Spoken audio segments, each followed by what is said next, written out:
आज की वीडियो बड़ी इंटरेस्टिंग होने वाली है, तो पूरी वीडियो को ज़रूर देखिएगा, स्किप मत कीजिएगा और साथ साथ पसंद आए तो लाइक, शेयर और सब्सक्राइब ज़रूर कीजिएगा। हम आज बनाने वाले हैं ज़बरदस्त से ऑर्गेनाइज़र एक मामूली चीज़ों से, और ये ऑर्गेनाइज़र बाज़ार में काफ़ी कीमती और बहुत ज़्यादा महंगे आते हैं। बिस्मिल्लाहिर्रहमानिर्रहीम। अस्सलाम वालेकुम। इब्तिसाम क्रिएटिव पावर में आपको खुशामदीद है। Welcome to my channel. हमेशा खुश रहें, आबाद रहें।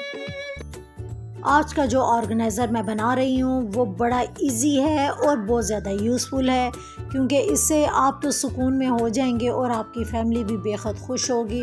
इसके लिए मैंने ली है एक पेंट बकेट, और इस बकेट को मैंने जो निशान लगाए हैं तो इस तरह मार्क करें जिस तरह आप वीडियो में देख रहे हैं। मैंने क्रॉस की शेप में 1 इंच की मोटाई से 4 मार्क कर लिए हैं, और नीचे भी मैंने 1 इंच का पेंदा छोड़कर ऊपर मार्क किया है। इस तरह ये होगा कि हमारी 4 विंडो जो है वो कटिंग करके निकलेंगी।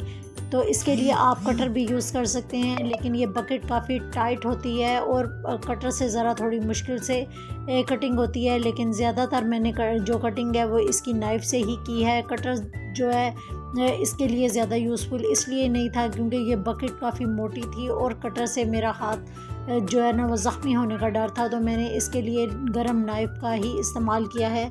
नाइफ़ क्योंकि बिल्कुल प्लेन वाली थी और काफ़ी शार्प थी, तो इसीलिए इसने कटिंग में मेरी आसानी पैदा कर दी। तो इस तरह देखें, मैंने एक विंडो को उतार लिया है। इस तरह मेरी ये 3 विंडो मज़ीद और हैं। तो ये देखें, मैंने तीनों विंडो को उतार लिया है। अब ये देखें 3 विंडो जो हैं वो हमारी निकल चुकी हैं और 3 विंडो को हम निकाल चुके हैं, जबकि इसकी ऊपर वाला जो हिस्सा है वो भी हमने कटिंग करना है, क्योंकि इससे हमारी जो ऑर्गेनाइज़र की शेप है वो अच्छी नहीं लगी। तो मैंने कटर की मदद से इसको भी अलग कर लिया है।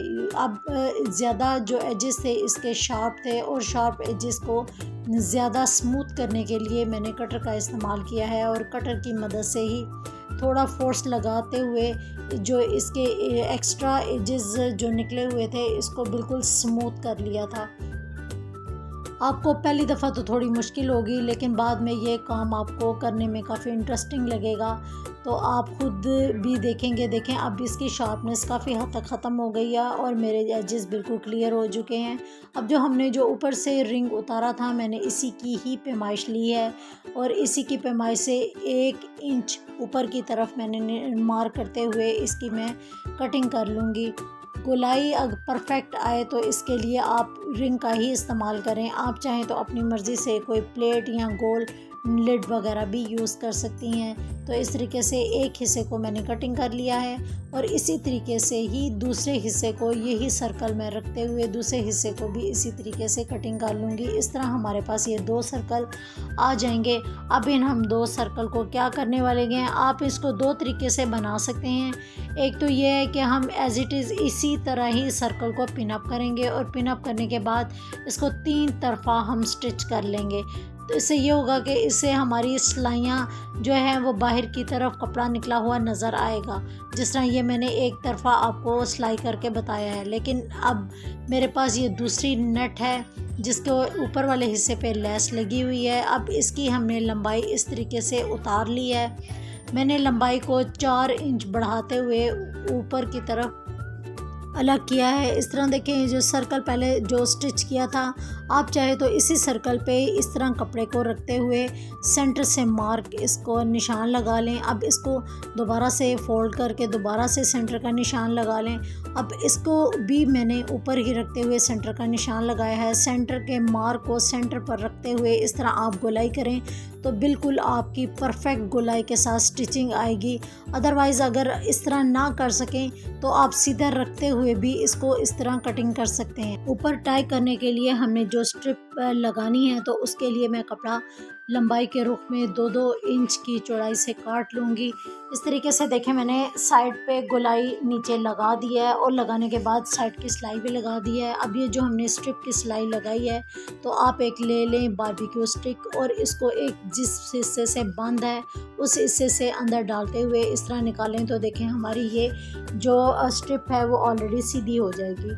अब इसको सेंटर ले लें और सेंटर को आप यहाँ पर रखते हुए सिलाई कर लें। मैं यहाँ पर रखते हुए इसको स्टिच कर लूँगी। और ये जो हमारे पास लेस बची है तो इसके हम खूबसूरत से इसके एजेस बनाएंगे जो हम अपनी स्ट्रिप पर लगाएंगे।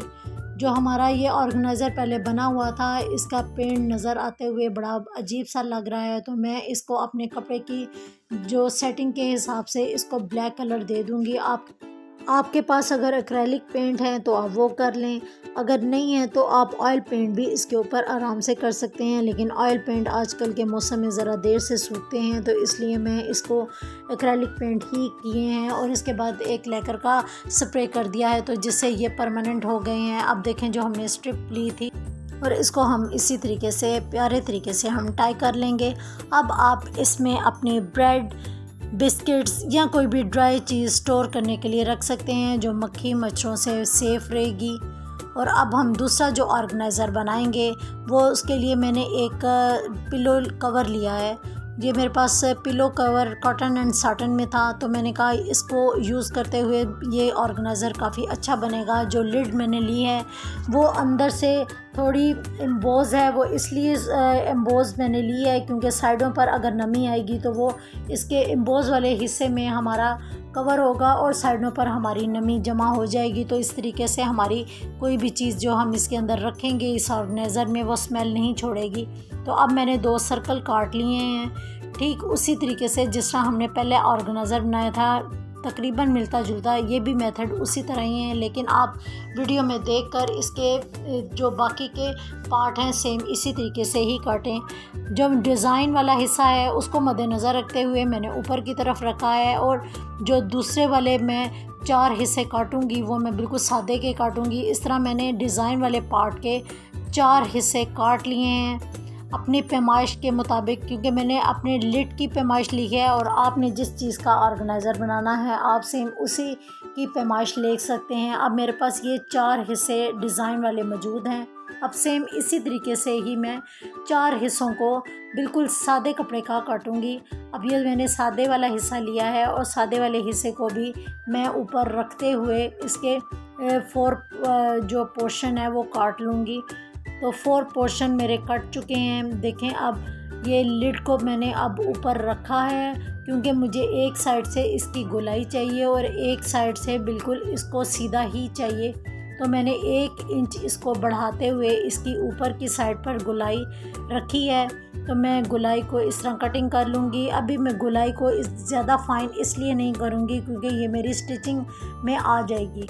तो इसी तरीके से जो प्रिंट वाले पीस हैं उनको भी मैं सेम इसी तरीके से ही ऊपर रखकर इसके बराबर कर लूँगी, क्योंकि मुझे 8 जो पोर्शंस हैं इसके बिल्कुल बराबर चाहिए। तो 4 मेरे पास प्रिंट में हैं और 4 मेरे पास जो पोर्शंस हैं वो बिल्कुल सादे कपड़े में है। इस तरीके से गोलाई जब मैंने 4 की नीचे वाले हिस्से की काटी थी तो इसी तरीके से ही मैंने सादे वाले हिस्से की भी गोलाई काट ली है। अब मैं उल्टा जब सीऊँगी तो एक पोर्शन मैं प्रिंट वाला रखूँगी और एक पोर्शन मैं सादे वाला रखूँगी और इस तरह रखते हुए गोलाई में स्टिच कर लूँगी। सेम इसी तरह जिस तरह टकोज़ी जो हम अपनी चैनक वगैरह पर लगाते हैं सेम वही शेप ये बनी है। तो अब जो नीचे वाला एक्स्ट्रा जो पीस है वो मैंने कट करके बिल्कुल इसको बराबर कर लिया है। तो चारों टकोज़ी जो फॉर्म है उसको मैं क्या करूँगी कि नीचे से कटिंग करके बराबर कर लूँगी। अब ये देखें मेरे पास ये 4 टकोज़ियाँ बन चुकी हैं जो ऊपर से प्रिंट हैं और नीचे से मेरी सादी हैं। अब इनको मैंने जो स्टिचिंग करने से पहले इसकी सिलाइयाँ बिठाने के लिए इनको आयरन भी कर लिया है।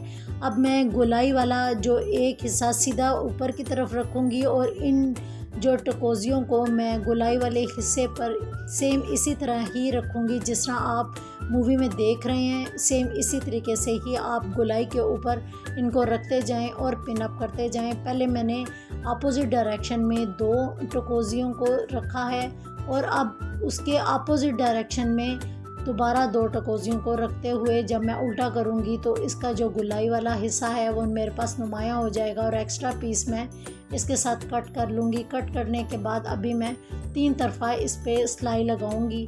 मुझे इतनी गुंजाइश इसके अंदर छोड़नी है कि जहाँ से मेरी लिड इसके अंदर आ सके। तो मैंने ये देखें इसकी सिलाई 3 तरफ़ा कर दी है और इतना हिस्सा जो है वो मेरे पास रह गया है। अब इसको मैं सीधा कर लूँगी और सीधा करने के बाद जो पिन्नी मैंने लगाई हुई हैं उसको मैं उतार के एक साइड पर रख देती हूँ। रखने के बाद जब मैंने इसको खोला है तो खोलने के बाद मेरे पास एक फ्लावर शेप का ऑर्गेनाइज़र सामने मौजूद है। आप भी देख सकते हैं कि ये बिल्कुल एक फ़्लावर बन गया है और इसका जो हिस्सा है वो ओपन है। अब हम इसको दोबारा आयरन कर लेंगे इसकी मज़ीद नीटनेस लाने के लिए इस फ्लावर की। और ये इतना खूबसूरत ऑर्गेनाइज़र बनेगा कि आप देखकर खुद हैरान होंगे। अब जो हमारा ओपन वाला हिस्सा था लिड को हमने इसके अंदर डाल दिया है और फ्लावर को हमने बंद कर दिया है और चलें हम चलते हैं। तो इसके बाद हमने अपने स्टील के पार्ट में इसको रख दिया है और गरम गरम रोटियां जब हम बनाते हैं तो इसके अंदर हम रखेंगे और इसका पार्ट को बंद कर देंगे तो हमारी फैमिली भी खुश होगी कि उनको गरम गरम रोटियां मिली हैं। इस तरीके से ये रखा हुआ भी और खोलते हुए भी खूबसूरत लगेगा। मैं उम्मीद करती हूँ मेरे ये 2 किचन के ज़बरदस्त से ऑर्गेनाइज़र आपको पसंद आए होंगे। तो दुआओं में ज़रूर याद रखिएगा और ज़रूर बनाइएगा। अल्लाह हाफिज़।